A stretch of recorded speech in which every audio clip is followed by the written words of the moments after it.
Let me begin by telling you something I learned many years ago. Every life has its seasons, and each season brings its own opportunity. Now, most people don't think much about winter except to complain about the cold, the darkness, the slow days. But here's what I discovered. Winter is one of the greatest advantages life will ever hand you if you know how to use it. See, the same season that makes one person slow down will make another speed up. The same cold that sends one man back under the blankets sends another out to build the future. Winter doesn't decide who wins. Winter simply reveals who prepared. This next season, we're stepping into these 90 days ahead. It can be the hinge on which the entire year of 2026 swings. You see, the turning point of a life is rarely found in the fireworks of January 1st. No. The turning point is found in the quiet days of winter, when the world is resting, coasting, relaxing, and you decide to rise, to sharpen, to build. Because it's in the silence of winter that new discipline is forged. It's in the stillness of winter that new philosophy begins to take root. And it's in the hardship of winter that you learn the most valuable lesson of all. Comfort is the enemy of progress. Now, this 90-day winter arc I'm going to walk you through is not a short motivational sprint. It's a long exchange. 90 days where you trade the old you for the new you. 90 days where you give up what's easy in exchange for what's meaningful. 90 days where you begin to earn the future you've been promising yourself for years. And I'll tell you what I've told thousands of people. For things to change, you have to change. For things to get better, you have to get better. Nothing will improve until you do. So here's the plan. The winter arc is divided into 3 powerful phases. The first 30 days are about character building, the person who can handle success. The next 30 days are about capability becoming more valuable to the marketplace. And the final 30 days are about contribution, moving with such momentum that 2026 won't be ready for the person you've become. It's a full transformation built on one simple principle. Discipline early, reward later. Because winter is not the time to sleep through your dreams. Winter is the time to plant the seeds of your next harvest. And if you do this right, if you give this season your best, you will walk into 2026 not hopeful, not guessing, not wishing, but prepared. Now let me tell you why winter is the perfect season to begin this 90-day transformation. You see, winter has a way of separating the serious from the casual. The casual man waits for spring, waits for a little sunshine, waits for a little motivation, waits for life to get easier. But the serious man, he understands something different. He understands that winter multiplies the efforts of the disciplined because fewer people are moving, fewer people are building, fewer people are paying the price. Winter reduces the noise so you can finally hear the truth. And here's the truth. The world slows down in winter, and that slowdown is a gift. When activity drops, your focus rises. When the crowds disappear, your commitment becomes visible. When distractions fade, your habits become louder. You see, winter gives you space. Space to think, space to plan, space to rebuild the parts of your life you overlooked during the busy months. Winter invites reflection. And reflection is the birthplace of change. Most people misinterpret the season. They think winter is a sign to rest, to stop, to wait. But I've learned that winter isn't a signal to pause, it's a signal to prepare. Because while the rest of the world says, I'll begin when the weather is better, the wise person says, this is exactly when I should begin. The quiet months become your training ground. The cold mornings build your toughness. The long nights strengthen your discipline. And the stillness sharpens your decision making. I often say, don't wait for the season to feel right. Use the season you're given. If you only operate when everything is perfect, you'll miss the opportunities buried in the imperfect. Winter is not a season of weakness. Winter is a season of advantage. Less noise, less distraction, less temptation to drift. What a wonderful environment to build the new you.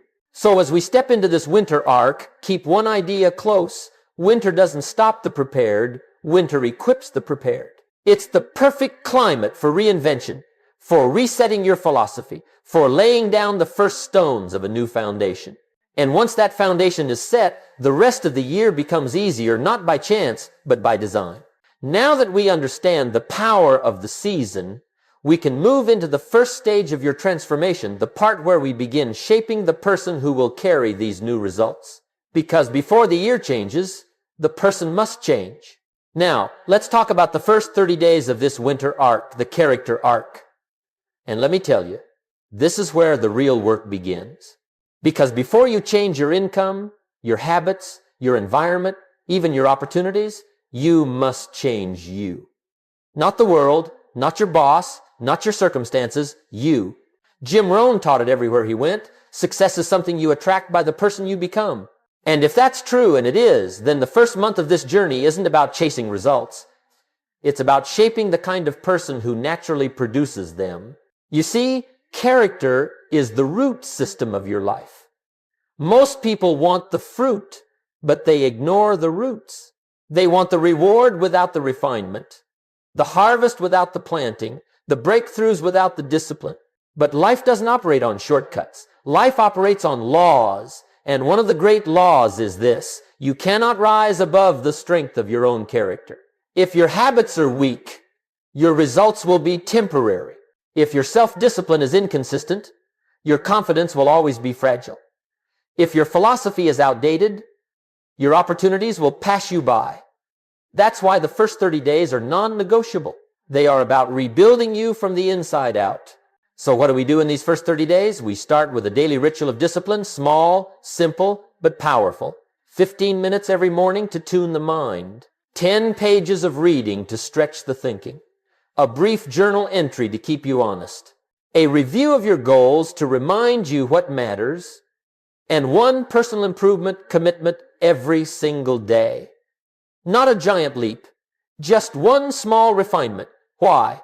Because small disciplines accumulate just like small neglects do. And both will show up later, one as pride, the other as regret. During this first month, we're also training your emotional toughness.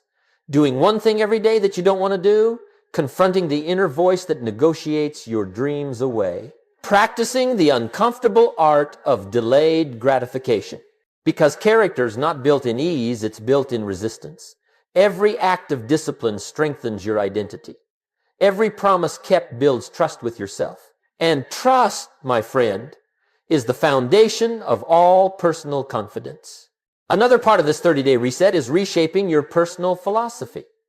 Where did your beliefs about success come from? Who taught you your habits? Who shaped your thinking?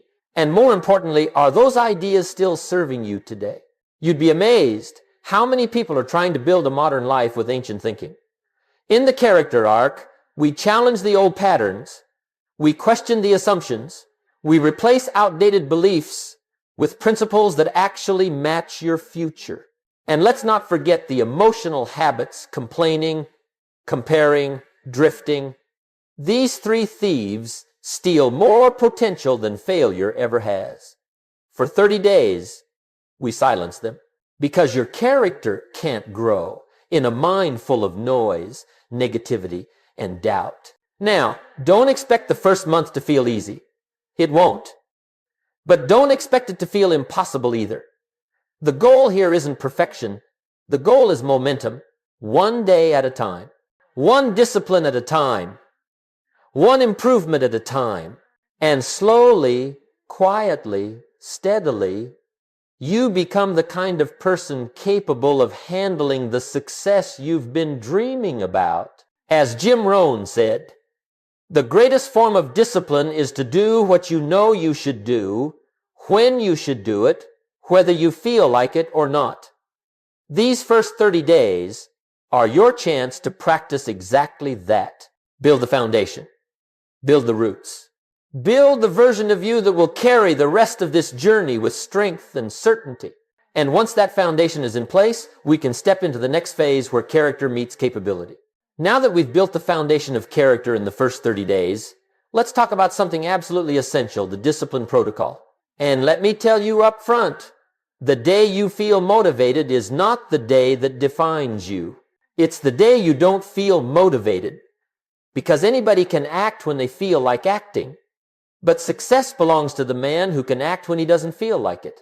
Jim Rohn used to say, we must all suffer one of two pains, the pain of discipline or the pain of regret. And I learned very early that discipline weighs ounces, regret weighs tons. The discipline protocol is designed to help you carry the lighter pain today so you don't have to carry the heavier one tomorrow. Now let me outline this protocol in a way that's simple, clear, and doable. The first rule is this: do not negotiate with your old self. The moment you start debating whether you should or shouldn't, the old you, the comfortable you, the distracted you, he wins. You must act before the negotiation begins. This is how you build the identity of a disciplined person. Not by waiting for the feeling, but by eliminating the argument. The second part of the protocol is energy management. You see, discipline is not only about willpower, it's also about strategy.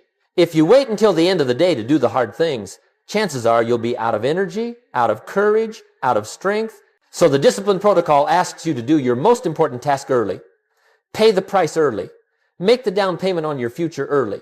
Because once you win the morning, the rest of the day becomes a negotiation in your favor. The third part is what I call the discipline ladder. 4 simple levels. Do it badly. Don't wait to be perfect. Don't wait to be impressive. Just begin. Do it consistently. The body adapts. The mind adjusts. Discipline becomes familiar.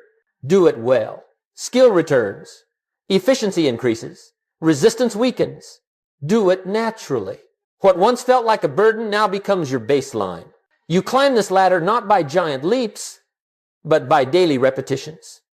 That's why the protocol insists on consistency over intensity. Anybody can sprint for 2 days. The disciplined person jogs for 30. The fourth component is the evening honesty check. This one is crucial.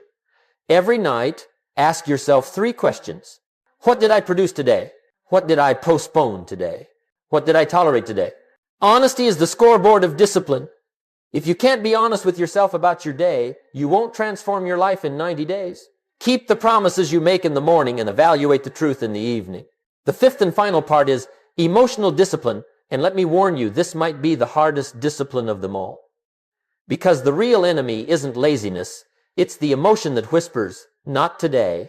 It's the emotion that says, I deserve a break.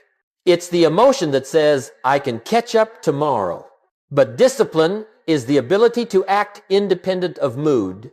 The moment you stop obeying your emotions is the moment your future opens. So these next 30 days are not about feeling powerful, they're about becoming powerful. They're not about ease, they're about mastery. Follow this protocol, and something remarkable happens. The identity of someone who tries becomes the identity of someone who follows through.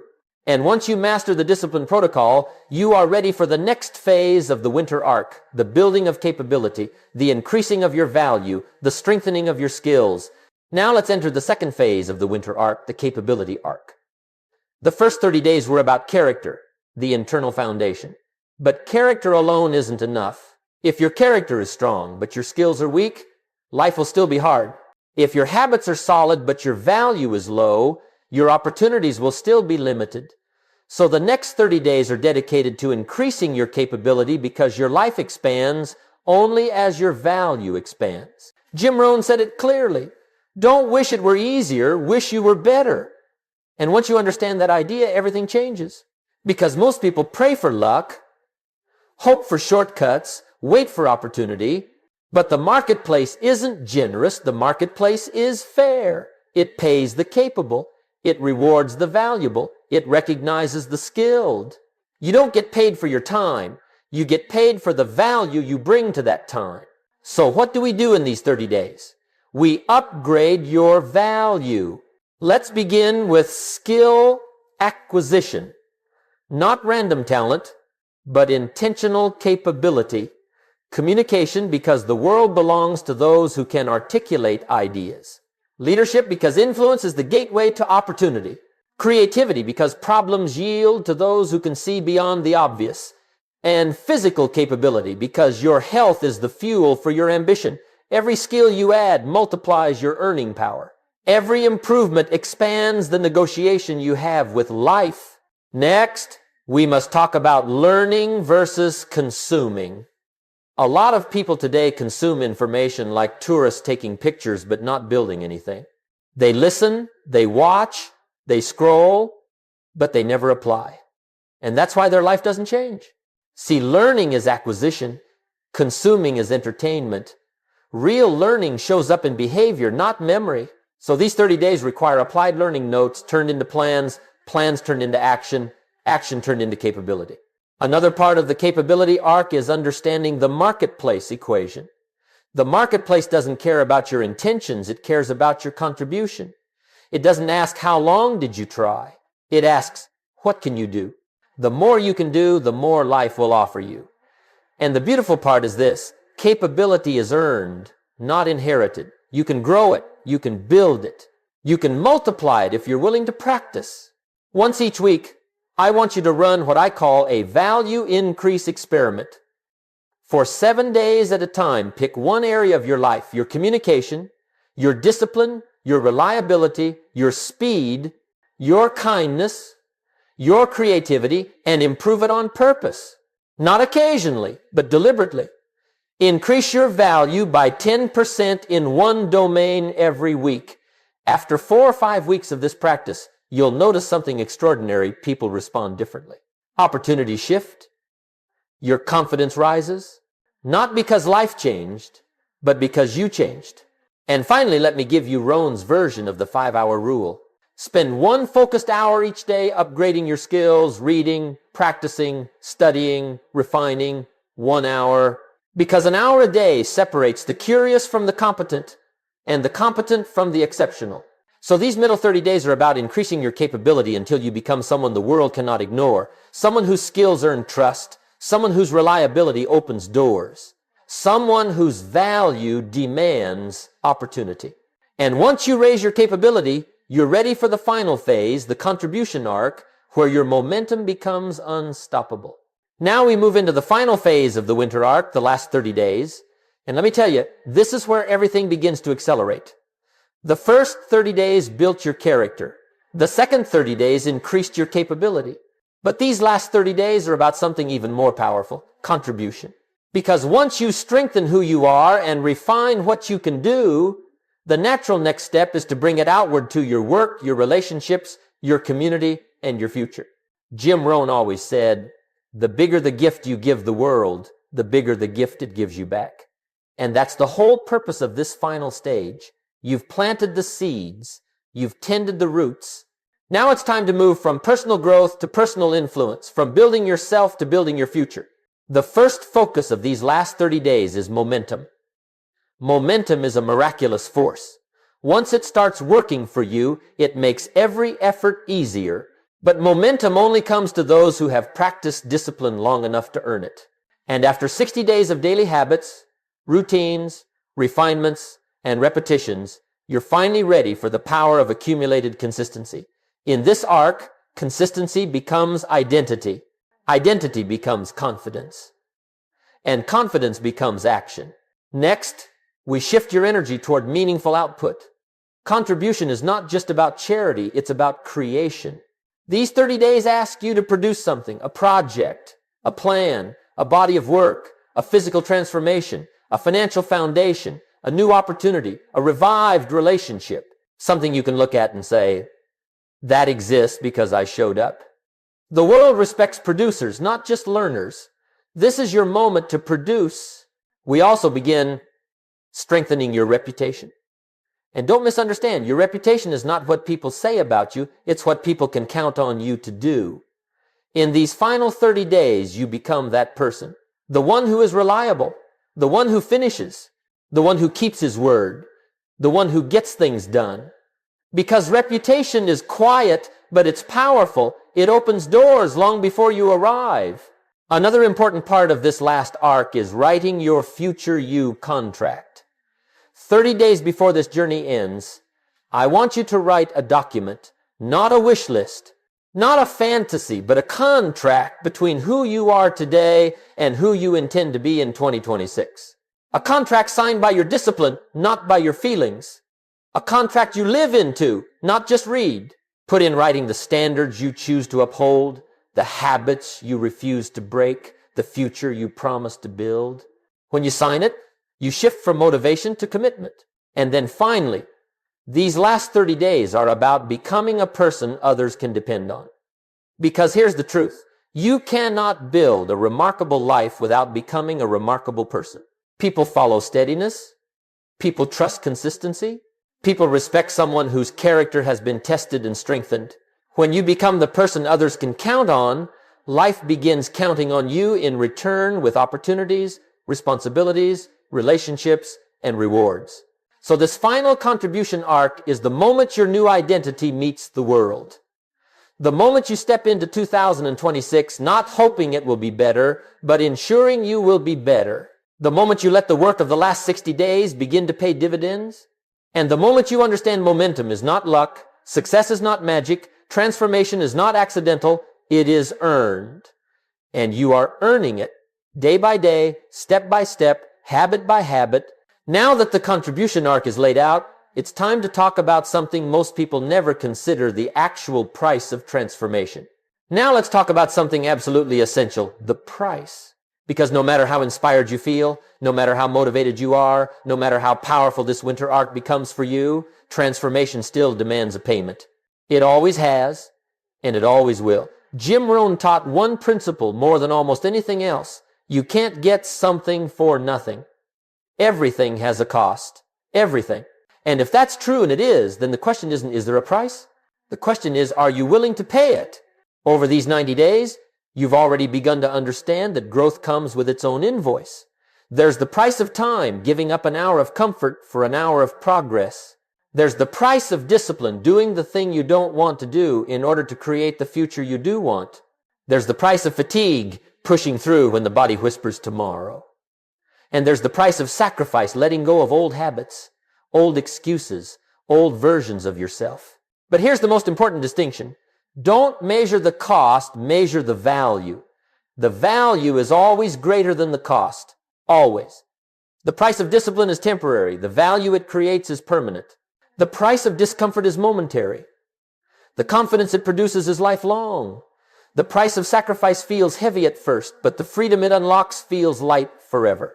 Now, along the way, you will encounter what I call the hidden fees of transformation. And these are the ones most people never budget for. First, criticism. The moment you start improving, someone will question you, your effort, your ambition, your new standards. It's part of the exchange. People criticize what they don't understand and what they're unwilling to do themselves. Then comes fatigue. Not just physical fatigue, but emotional fatigue, the kind that shows up after a long week of change, a long stretch of effort. That's natural. Fatigue is not a sign to stop. It's a sign you're paying the real price of progress. Next is doubt. And let me tell you, doubt always arrives disguised as reason. It whispers things like, is this worth it? Or do you really need to do all this? But doubt is simply a toll booth on the road to success. You pay with persistence, and it lets you pass.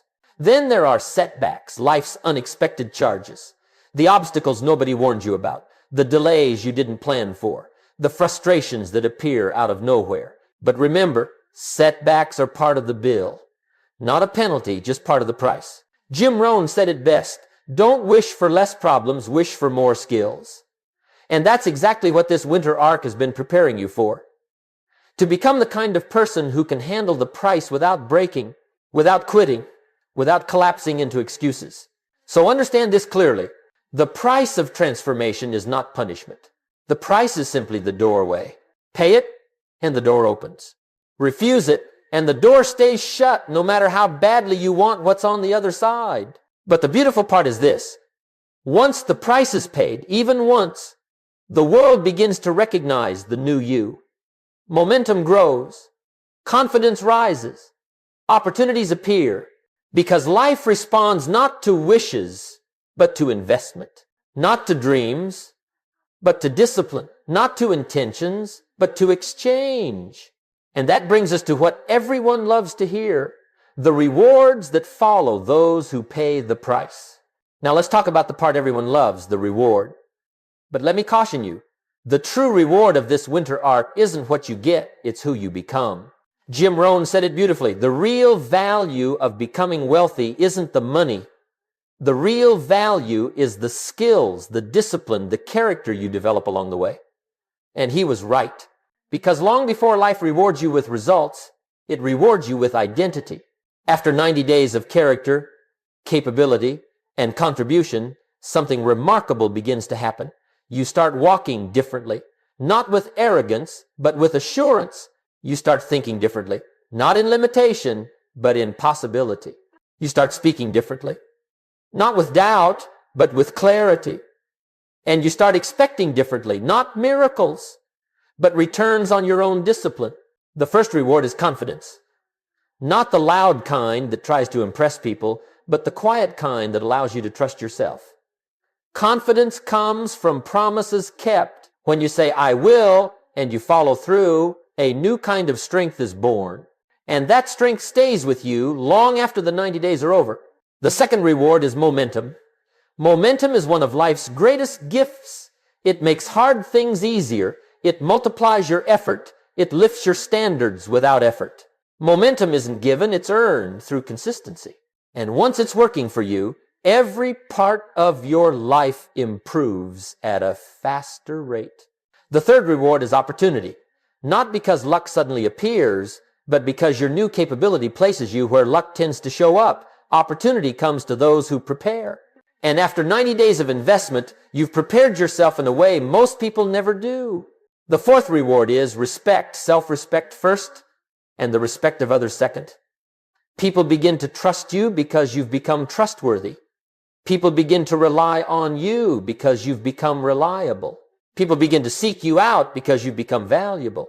You don't demand respect, you earn it by becoming a better version of yourself. The fifth reward is freedom, true freedom. The freedom to make decisions based on strength, not insecurity. The freedom to choose your path because you finally trust your capability to walk it. The freedom to design your life because you've proven you can follow through. Freedom is the receipt life gives you after discipline has been paid in full. The sixth reward is clarity. When you become disciplined, the fog lifts. You see what matters. You see what doesn't. You see who lifts you and who limits you. You see which habits help you and which ones hold you back. Clarity is power. And clarity is earned through consistent action. And perhaps the greatest reward of all is identity. The identity of someone who knows they can change. Someone who knows they can build. Someone who knows they can take command of their life. When you reach March 2025, you won't just have new habits or new routines. You'll have a new reputation with yourself. And that is priceless. Jim Rohn once said, work harder on yourself than you do on your job, because if you become more, you can attract more. And that's exactly what this winter arc has been doing, turning you into someone who naturally attracts better relationships, better opportunities, better circumstances, and better results.